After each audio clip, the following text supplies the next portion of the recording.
Hey, my name's Joe. You guys are checking out another video on the channel. I greatly appreciate that. Today we're taking a look at something I haven't taken a look at in a while, and that's another SAR product. SAR USA is the importer for SAR Shamals, and today we are going to be taking a look at a SAR Shamals, or SAR P8L, chambered in 9x19. Go ahead and show you she is absolutely clear so we can keep manipulating it. Also, if you aren't subscribed, maybe consider getting subscribed down below. You get to see more stuff like this. If you become a member, you get ad-free up to 4 weeks in advance, depending on how many videos I have uploaded at any given time.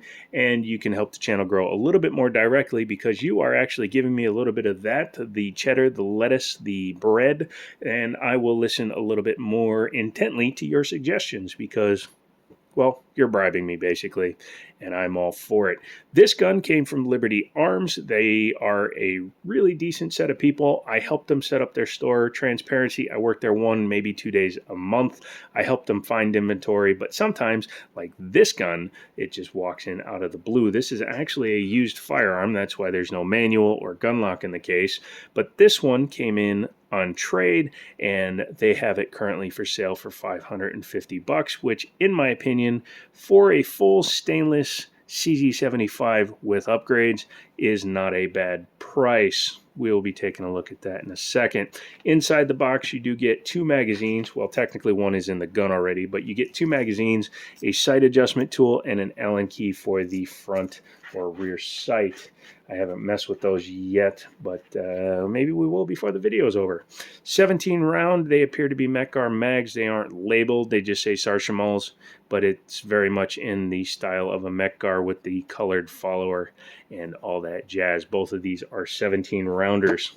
However, the good news is if you have CZ75 mags, they interchange with the gun, so you can use 15 rounders or whatever you happen to have laying around. You can also use higher capacity ones or ones out of like the K12 Sport, which have base pads on them. Flush fit in this case, so that's nice to have, and they eject very nicely. They are drop free and they come shooting out of the gun. Full-size gun, not a light gun, nearly 37 ounces dry, and if it's fully loaded, closing in on 47 ounces. Just for size comparison, I do have my personal, obviously, carry 1911. This is my Kimber lightweight Arctic. As you can see, she is empty, and as you can see, she looks very similar. I like stainless guns, and we'll be talking about that at the end. However, this one weighs 34 ounces. This one weighs a little bit more because it's full stainless. A standard 1911 weighs anywhere from 38 to 41 ounces, so the weights are similar. Much higher capacity in this guy, though. One thing I want to clear up is the misconception about the design of a CZ75 or a clone like this. These have what are called internal frame rails. You can see right here that the frame rails are on the inside of the slide. On most firearms, especially traditional style like this, you'll see that the frame rails are technically inside of the slide rails, and the actual external style, they're up on the top and it rides on the outside of the frame versus riding on the inside. Sorry if my English seemed a little weird. Now, the main reason why people think that's so much better is because they claim that it lowers the bore axis. These are tip to tip, and as you can see, they have the exact same bore axis. Now, this is a 45 barrel, so it's a little bit bigger, but if it was a 9 and I'm lined up recoil to recoil, they are functionally the same. In fact, the 1911 has a lower bore axis because the trigger is technically up higher, which means when you're fully up on the beaver tail, you're up higher on this gun than you are on this gun. Set that aside and we'll come back to this. The major benefit to an internal slide rail is stability of the slide, as well as helping eliminate another entry point for debris, dust, mud, etc., except for the fact that this gun has lightning cuts on it. This is very much in the style of a duty pistol that's custom, kind of like a Staccato P. This is not in any way a competition gun, does not have competition sights, definitely not a competition trigger. Nothing on this gun screams competition outside of maybe the extended slide lock slide release. This gun is also double action, single action, which means you can start it in double action. Well, technically it has a double action trigger because you actually can't unless you do something questionably dangerous. So you've racked your gun, you've put your magazine in, and your gun is ready to go. Your hammer is back. However, there is no decocker. This gun is designed to be carried cocked and locked. If you're not comfortable with that, I totally get that. Get something else, or you're going to have to learn to drop it in the dangerous way. 1911 was traditionally designed to be the exact same thing. What I mean by you're going to have to learn to drop it is you're going to have to grab the hammer while pulling the trigger and slowly lowering the hammer. Now, obviously, you could do it like this, and there's other ways you can do it.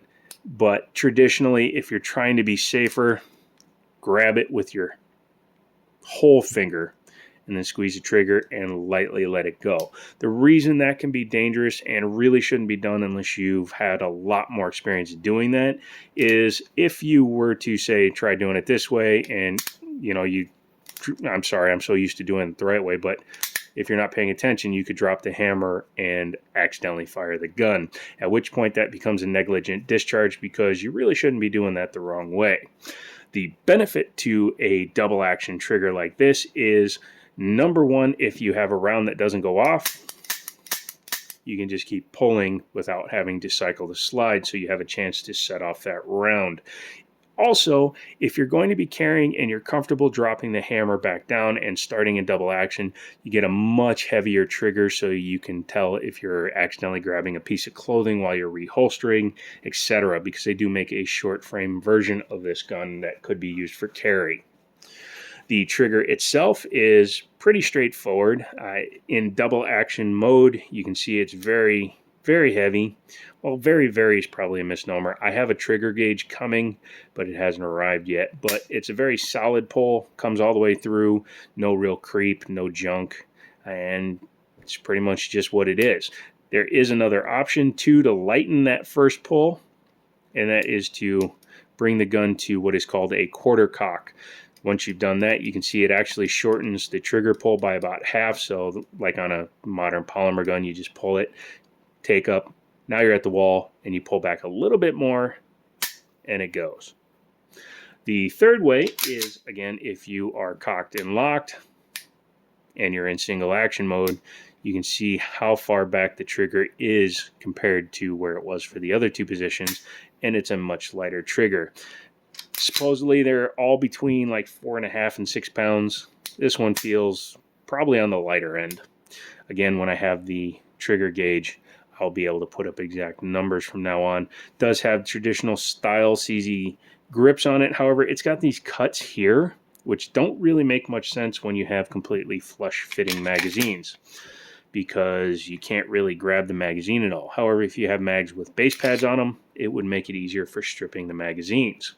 Lightning cuts on both sides and the top. However, the ones on the top are also there because the top of the barrel has two small ports on it which allow gases to escape. What that can potentially do is lower the recoil impulse by the exhaust gases shooting up and pulling the front of the gun down a little bit. That can help you get back on target a little bit faster. Nicely shaped trigger guard, a little bit of an undercut here so you can get up on it, and it's flat front. Obviously, since there's no rail, it's not for a light system. Typically, these are so that the Streamlight, TLR, Olight, whatever you put on there, can mount as far back to the trigger guard as possible. This is designed for if you grab the front of your trigger guard. That's why it's got this edge. It's mostly for if you're an old Beretta shooter, or if you're like me on a full gun and you like to put up a finger when you're going fast, and then you just go vertically instead of wing.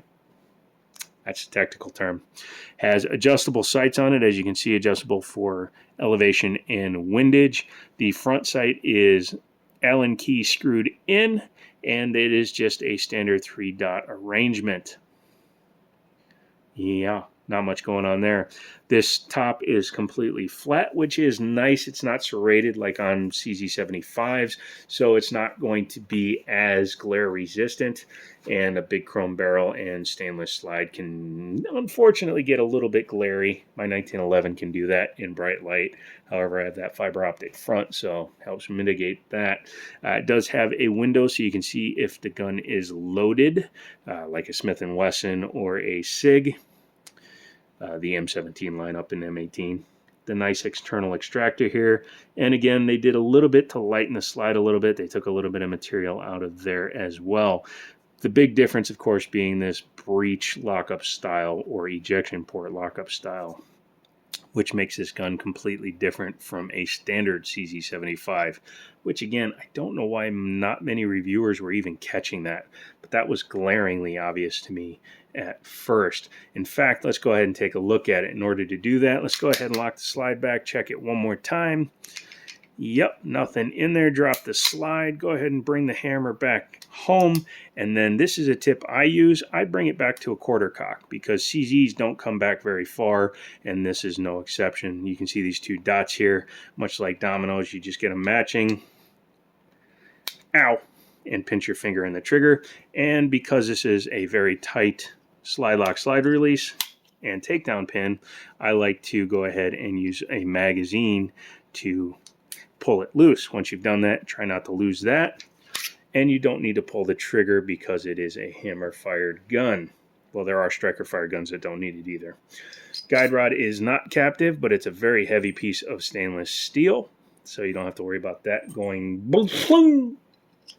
And this is the major departure from a standard CZ75. Like I said, it locks up at the front of the ejection port instead of having locking lugs, which on the K12 Sport, which spoiler, I'm getting another one, has locking lugs much like the Browning tilting style. This is not a traditional locking lug setup. It does have the groove here for the tilting locking action. It's not a swinging link like 1911s. Inside of here, you do see it is nicely finished inside. Being a used pistol, I'm not 100% sure how many rounds have been through it, but it was definitely nicely cleaned and oiled.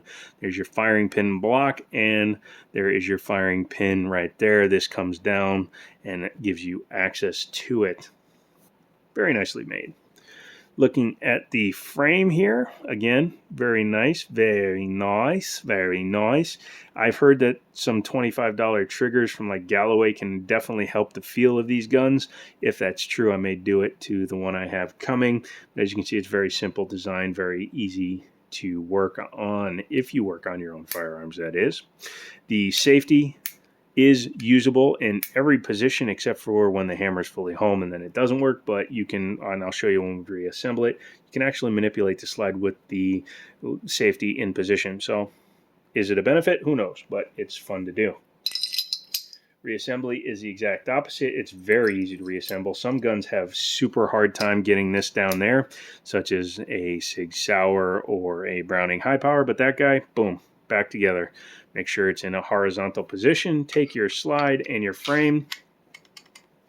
Go ahead and do that. You can see how easily it went back together. Bring it back to your two dots. Jam your takedown across and doink, doink, doink. It's very stiff. But once you've done that, go ahead and check for functionality. As I have intimated to more than once in this video, I actually have a K12 Sport coming. I did a review of them when they first came out. You can actually check it out up there if I remember to publish it. And I will be doing a follow-up to see if they've made any changes since that first video. But I really wanted to get another K12 Sport. I'm probably selling my SIG 320 because the K12 is harder to get than a SIG 320. And because I'm still trying to grow the channel, I can't just go out and buy every gun that I want. Because trust me, I want this one too. But I can't afford all of them at once. So come along, check stuff out. If you want to go to Liberty Arms and buy a gift certificate and say, here, Jiminy Show, have this gun, you'd be my best friend. Just kidding, you don't have to do that. Well, not just kidding, but you don't have to do that. Or do you? No, I'm just messing with you. come back for another video. We're going to be doing some more range stuff. As I said, my leg's been bugging me. They're doing some stuff here in town where I live, including a fair, and it's really been causing havoc with my office. So I will go ahead and get back in there so that I can do some filming from there as well. So come back for that. Leave me a comment, leave me a like, subscribe, become a member, go out on your roof and yell that everybody should sign up to the Jiminy Show. And as always, I'll talk to you later.